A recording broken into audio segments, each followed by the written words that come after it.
নমস্কার বন্ধুরা, সুনিতার হেসেলে সবাইকে স্বাগত। আজ আপনাদের সঙ্গে শেয়ার করব অতি সাধারণ একটি রেসিপি, কিন্তু এই গরমের দিনে খাওয়ার জন্য একদম বেস্ট রেসিপি। কাটোয়ার ডাঁটা দিয়ে মুসুরির ডালের পাতলা ঝোল। রান্নাটা খুবই সাধারণ, তবে খেতে লাগে অসাধারণ। তার জন্য দেখুন, এখানে আমি মুসুরির ডাল নিয়ে নিয়েছি। ডালটাকে কিন্তু বেশ কয়েকবার জল পাল্টে পাল্টে একটু ধুয়ে নিয়েছি। আর এখানে কাটোয়া ডাঁটা নিয়ে নিয়েছি, আর একটা মিডিয়াম সাইজের আলুকেও একটু লম্বা টুকরো করে কেটে নিয়েছি। এবার ডালটাকে প্রথমেই সেদ্ধ করে নেব। তার জন্য ওভেনে একটা কড়াই বসিয়ে দিয়েছি, তাতে দিয়ে দিয়েছি পরিমাণ মতো জল। জল একটু গরম হয়ে গেলে এর মধ্যে ধুয়ে রাখা মুসুরির ডাল কিন্তু দিয়ে দিয়েছি। এবার ডালটাকে আমি ফুটতে দেব।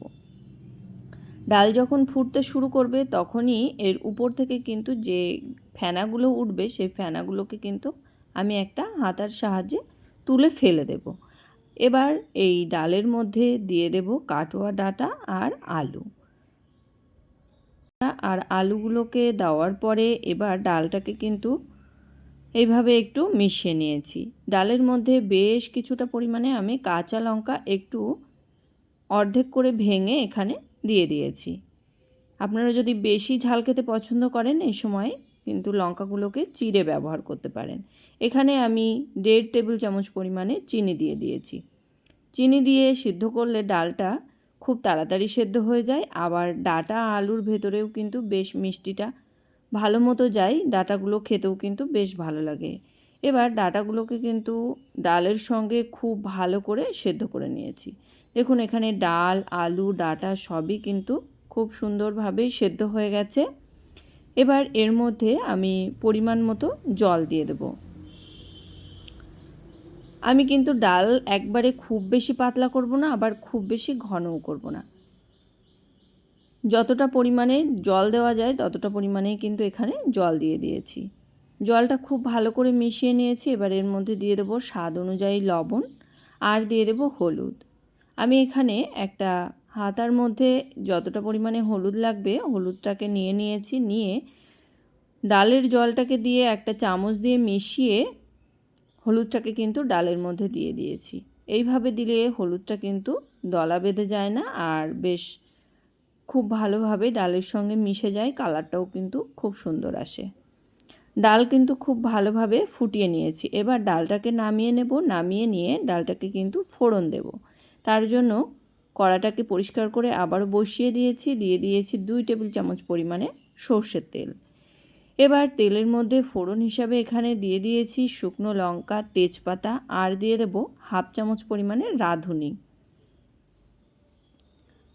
আর দিয়ে দেবো এখানে বেশ কয়েকটা পরিমাণে কাঁচা লঙ্কা আমি একটু ভেঙে নিয়েছিলাম, কাঁচা লঙ্কাগুলোকে দিয়ে দিয়েছি। এবার সমস্ত ফোড়নটাকে আমি একটা হাতার সাহায্যে কিন্তু এইভাবে একটু নাড়িয়ে নেব।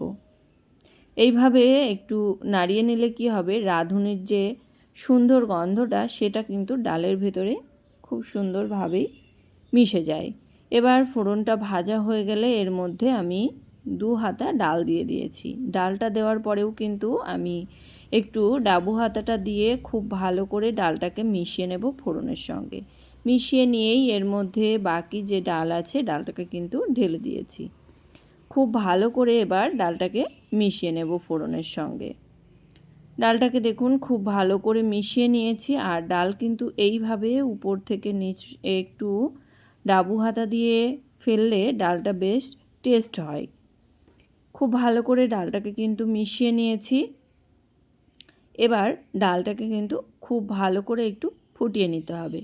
আর দেখে নিতে হবে লবণ ঠিক আছে কিনা, লবণ মিষ্টি ঠিক আছে কিনা দেখে নিয়ে ডালটাকে কিন্তু খুব ভালো করে 5 মিনিট মতো হাতে সময় নিয়ে একটু ফুটিয়ে নিয়েছিলাম। ডাল আমাদের একদম রেডি হয়ে গেছে। এবার আমি গ্যাসের আঁচটাকে অফ করে দেব, দিয়ে ডালটাকে কিন্তু নামিয়ে নেব। নামিয়ে সার্ভ করে আপনাদেরকে দেখাচ্ছি। দেখুন বন্ধুরা, কত সহজেই তৈরি হয়ে গেল আলু দিয়ে কাটোয়া ডাঁটা দিয়ে মুসুরির ডালের পাতলা ঝোল। এটা কিন্তু গরমের দিনে খেতে ভীষণই ভালো লাগে। আর এই রকম গরমে কিন্তু এরকম হালকা পাতলা রেসিপি খেতে ভীষণই ভালো লাগে। আমার এই ডালের রেসিপি আপনাদের কেমন লাগলো অবশ্যই কিন্তু কমেন্ট করে জানাবেন। যদি ভালো লেগে থাকে তাহলে একটা লাইক করবেন আর সাবস্ক্রাইব করে পাশে থাকার অনুরোধ রইল। আজকের মতো এই পর্যন্তই। আবার দেখা হবে নতুন কোনো রেসিপি নিয়ে। ভালো থাকবেন, সুস্থ থাকবেন। ধন্যবাদ।